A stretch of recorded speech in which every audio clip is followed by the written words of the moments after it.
चलिए, हमारा महाकवरेज लगातार जारी है। हमारी कोशिश ये है कि नतीजे सटीक और सही समय पर आपको पता चलें। और फिलहाल जो हमारी बाईं तरफ है, बराबर कह रहे हैं कि इसे जरूर देखते रहिए। ये नंबर्स जो हैं चमत्कारिक नंबर हैं, जो अभी फिलहाल ये बदलते बदलते जाएंगे। लेकिन फिलहाल जो टैली आप अपनी स्क्रीन पर देख पा रहे हैं, ये बहुत कुछ आपको बता सकती है। ये रुझान में आपको सरकार दिखती होगी कि किसकी सरकार बन रही है, लेकिन उस प्रेशर से, विपक्ष वाले प्रेशर से भी आम आदमी पार्टी आगे निकल चुकी है। जब सदन में बैठेगी सरकार तो उनके पास सवाल उठाने के लिए कम से कम लोड होगा। कम जो लोड होगा तो उनके ऊपर असर कम होगा, वो खुले तौर पर काम कर सकेगी वो सरकार। क्योंकि नंबर आप देखिए, बीजेपी 20, अब ये 49, यानी कि इसके बाद हर्डल है 50 का। और जो 58 तक जाने की बात चल रही थी, वो देखना होगा, थोड़ा वक्त हमें देना होगा। तो बीजेपी लीडर्स से क्या बात की हमारे सहयोगी पटना में आनंद अमृतराज ने, ये पहले प्रतिक्रिया हम आपको सुनाते हैं।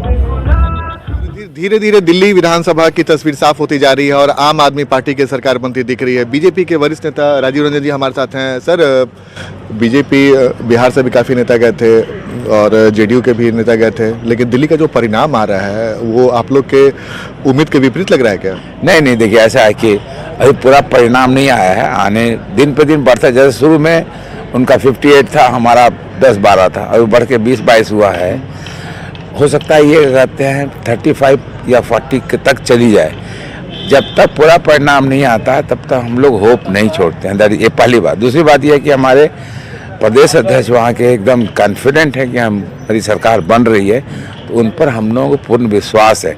तीसरी बात कि जनता इन जनरल पूरे इंडिया में अभी जो सर्वे आया था उसमें है कि 70% लोग चाहते हैं कि यही प्रधानमंत्री रहें। अभी की स्थिति में उनकी सरकार बनती दिख रही है, इसमें दो राय नहीं है अभी की स्थिति में।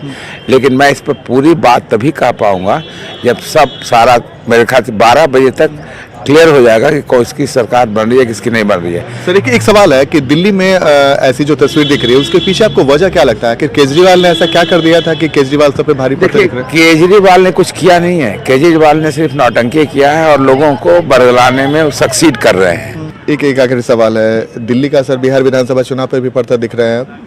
नहीं, भारत यहाँ पर एनडीए को कोई भी कंटेस्ट नहीं है। वही तो मैं कह रहा हूँ, वहाँ का आपको दिखेगा यहाँ पे कि यहाँ एनडीए को कोई कंटेस्ट नहीं है। लेकिन पहले झारखंड जा रहा है, हाथ से चला गया, अब दिल्ली चली गई, अब बिहार की बारी लग रही है क्या? बिहार में भारतीय जनता पार्टी को 200+ सीट आएगी। चलिए 200+ सीट आएगी, राजीव रंजन है दावा कर रहे हैं। बहरहाल ऐसा ही दावा बीजेपी के प्रदेश अध्यक्ष जो दिल्ली के थे वो भी दावा कर रहे थे, लेकिन बहरहाल परिणाम कुछ और दिख रहा है। कैमरामैन राजेश के साथ आनंद अमृतराज, न्यूज़ 18 नेटवर्क, पटना।